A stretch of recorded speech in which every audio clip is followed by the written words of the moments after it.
I think like we need to point out too, like in no way, shape, or form, if something works out for you, it works out for you. If you're happy with that, if it's healthy, you're happy with that, um, great. Like honestly, yeah. Like in a way, we should definitely put this in the in a way we're here to judge. Um, it's just spreading awareness, like what's not healthy, like recognize that the signs of like it not being healthy. Welcome to our special podcast series for Sexual Assault Awareness Month. On behalf of Senator Owen Napper Jr.'s Student Safety and Wellness Department, we are proud to present you with this series taking a deep dive into the ways romance and sexuality intersect with student life here at Berkeley. From the risks and realities of hookup culture and dating apps to the complexities of consent and healthy relationships, we aim to inform, to empower, and mostly to listen. Sexual violence is a reality that affects the lives of millions every year, though conversations around it are often unspoken. This month, we want to break the silence around difficult discourse. As a note, this podcast will discuss sensitive themes such as sexual assault that may be distressing for some listeners. Please take care while listening and remain mindful of resources available to you for support. Thank you for being here, and please enjoy the episode. So, hello, hi everyone. My name's Leandro. Um, I am from Anaheim, California, and yeah, what else are we saying? Pronouns. Pronouns, yeah, my pronouns are he, him. Wow, can't believe that was that important fact. Yeah. How about you guys? I'm Catherine Ann Terry. I am from Lafayette, California, and my pronouns are she, her.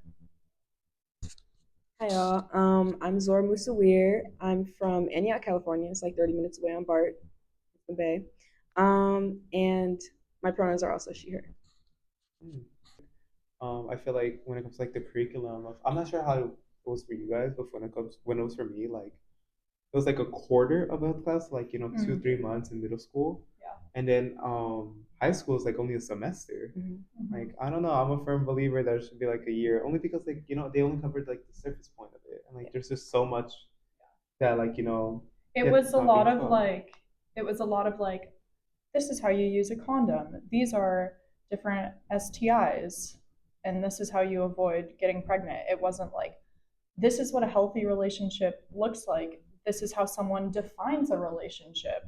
This is relationship abuse. I feel like there's a big like disparity in what's like being taught and then the lived experiences of students. Mm, I yeah, definitely. completely agree, especially when you talk about like health classes in middle school and high school.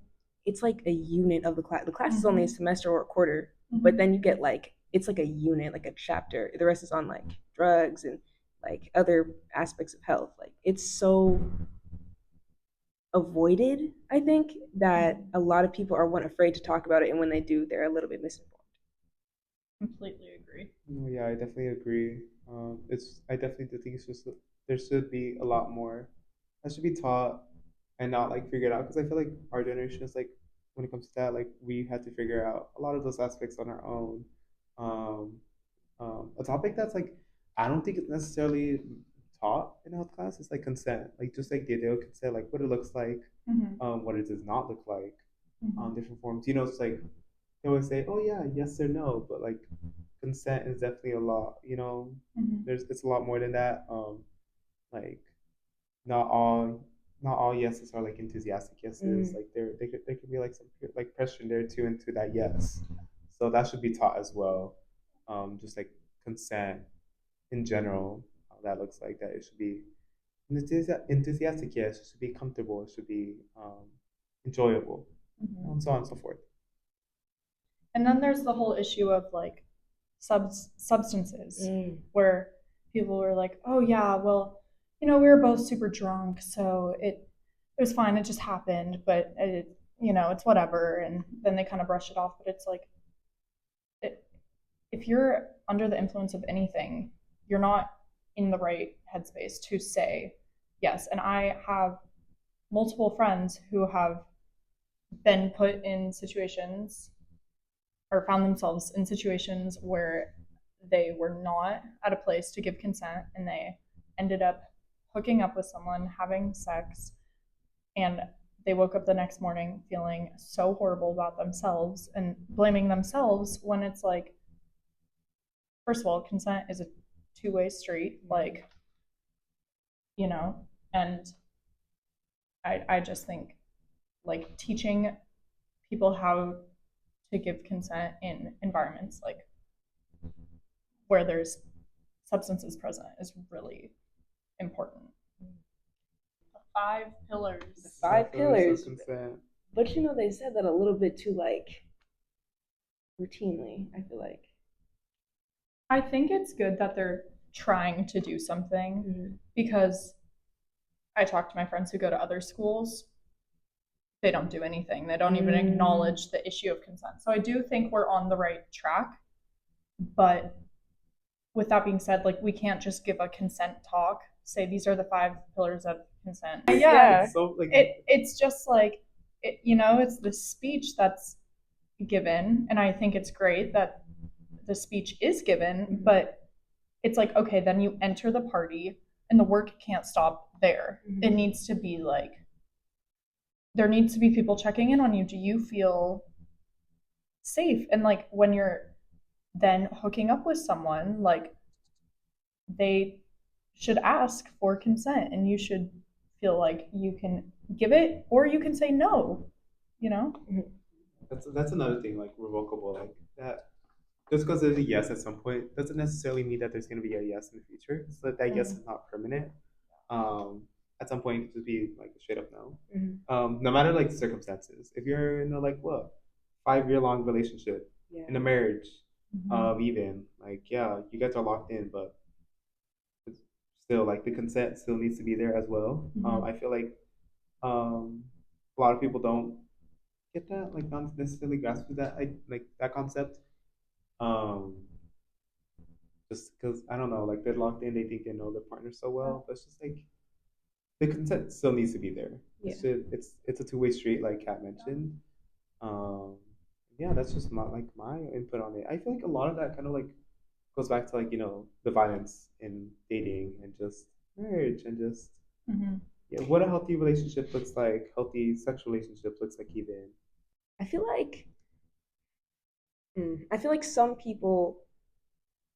I feel like it really depends what people perceive a healthy relationship to be like. I feel like a lot of the time people just assume that every relationship starts off as healthy, you know? And then it goes downhill. Yeah, like something in there triggers like something bad happening, and I don't agree with that. I think that a lot of people think that I'm gonna know when it's not healthy anymore, or I'm gonna know when so and so was doing something to me. I'm gonna be the one to be like, yeah, no, so and so was manipulative. A lot of people don't know. A lot of people don't know when they're being even coerced or when made to feel guilty because they don't want to give consent, because, well, I love this person, right? And it can go either way. It doesn't have to be emotional. It could also be like physical abuse. It could be anything. But a lot of people don't know where somebody crosses the line from being healthy to being concerning to being unhealthy. Yeah. I think also when people like fear their partner's reaction to them saying no or to just speaking their mind, like that is not a healthy relationship, in my opinion.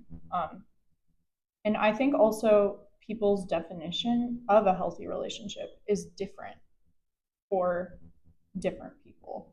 Like, there are some things I've seen in my friends' relationships where I'm like, oh, for me, like that would not fly. Yeah. But for them, it's like, it works. So, I don't know. I guess it just kind of also hits the point that like everyone's lived experiences are different. And you have to be the one to decide what you're comfortable with, what you want your relationship to look like, the standards you're setting for yourself and for your partner. Yeah, on top of that too, like I feel like when it comes to relationships and how they evolve over time, when it does go south, um, a lot of like what I've seen, and I like I had to I'm guilty of this, is that they have the same perception of their partner as the first time they met. Like that like little phase where it's just like they're getting to know each other and everything's going so well, but obviously not going to be the same person. A couple of months after that. Like people change, people evolve over time, and yeah, it's just like that perception, that initial perception, that first impression really does hold on to someone. And that's what I think a lot of the times that's why they're so hesitant or even like against leaving their partner. Because it's just that initial perception they had. They're like, no, they did this for me. But it's just like, that was like within the first month. That's like, you're at the ninth month now. Like, what have they done for you now? You know, so I think being aware of that too. And I get it's very difficult, you know, just being um, kind of like taking that away from your life, like separating yourself from that, removing yourself from that part of life, because it's like that's a big change too, and like changes are like difficult to make to initiate as well. So I don't know. That's what I've seen. Those are experiences that I've seen as well.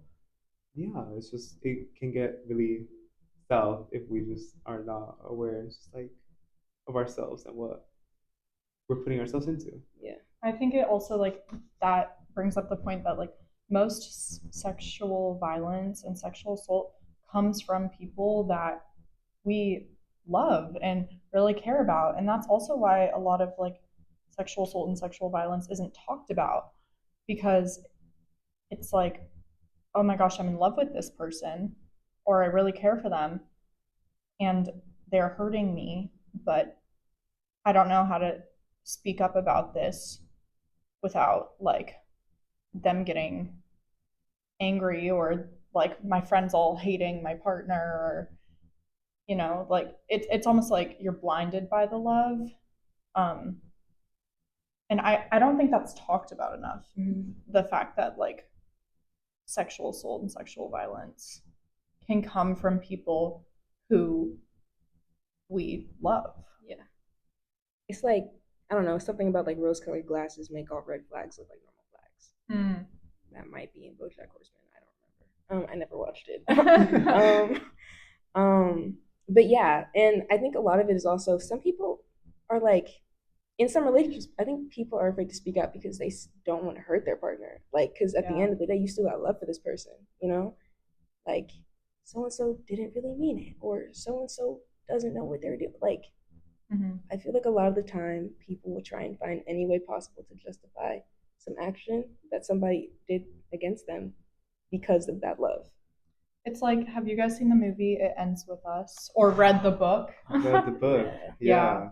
It's I think that's a perfect depiction of love blinding sexual assault and sexual violence. And I remember when watching that movie and viewing the sexual assault that was like happening and the dating violence, I was like, oh no, like I wanted them to work out. Like even as a viewer, I was so invested in the relationship and when reading the book. But it's like, no, that there's no excuse for hitting someone or like blowing up at them to the point of hurting them. That's just, there's no way to justify that, in my opinion. No, yeah, I definitely agree. I agree with that depiction as well. Like I thought of something too. It's just like that. Every relationship has their own boundaries too. Their own, because it's like two people at the end of the day, like working something out. So like those like boundaries are being placed. And I think you mentioned it too, Kat, that when it comes to like other people's relationships, they may seem okay with it, but just like yourself, so like you wouldn't let that slide. Um, with that being said, too, um, like there are some like relationships where it's just like not, it's just like not, it's not a romantic relationship. It can just be sexual, and then sexual relationships are just like they don't have no romantic aspects, and so on and so forth. There's different relationships too, and I feel like just like having that conversation, communication is definitely very important to have.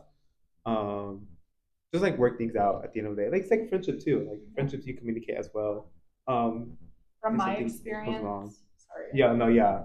We keep going. Yeah. Oh no, I was just gonna say from my experience, like at Berkeley and like seeing my friends, I think there is a like huge lack of communication.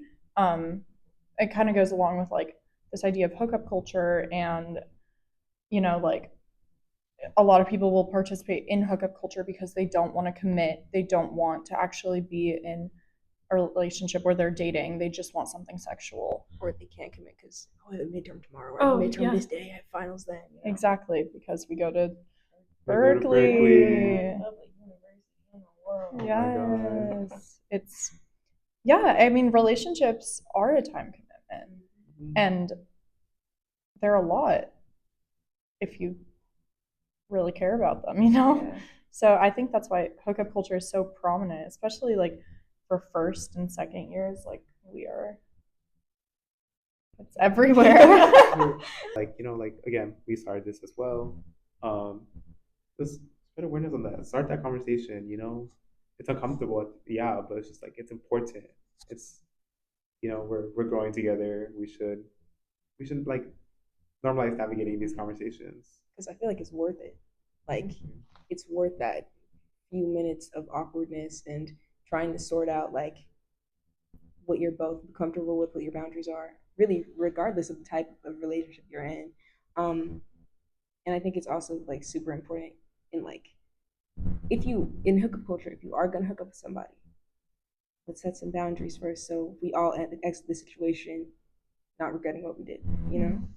Yeah, I think hookup culture is great for some people, and I like don't think there's any issue in participating. I think just people need to go into it with certain expectations, and they need to be clear about what those expectations are.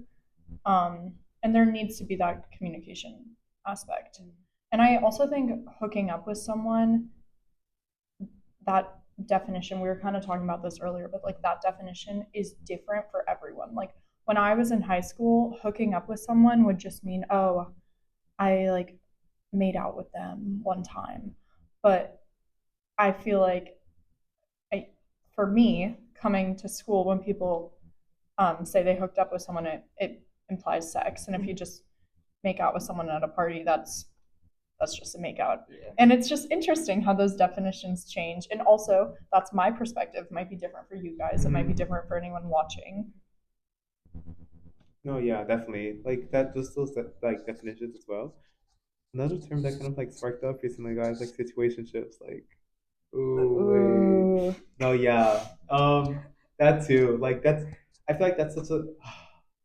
It's like so vague and like I at was the same about to time. say, yeah, like I don't know, man. Yeah. Like And I think that's why wait. like situationships being vague is like why they're like situationships because like you never know what it is. That's why it's so Exactly. confusing. It's like, what do you Mhm. like? What are you leading into? Like nothing. It's like I feel like that's just like what happens? Just like just going on dates. I just want a guy to take me on a date. It's not that hard. Yeah, like just like what happens? Like just like a dating aspect, and then like going to like relationships, like situations. I feel like a big part of that is just like the internet, TikTok guys. Like, oh my goodness, Have you like heard about like playing house? Like, have you seen the TikTok? Maybe it's because I'm a first year, but like before I came here, I kept going on my For You page and it was like, I spent all the first semester playing house with this random guy. And I was like, what does that even mean?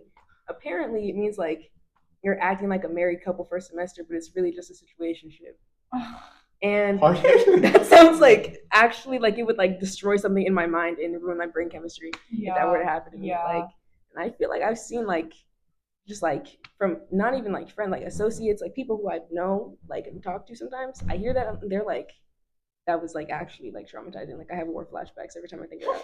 So, you know, I feel like that's an aspect of situationships, especially in your first year. Like you're looking for that connection. I'm gonna find the love of my life in college. I'm gonna find the love of my life in college. You know? yeah, Yeah. And also, Yeah. like, something might not be healthy for you, and it can be healthy for someone else. Like, exactly.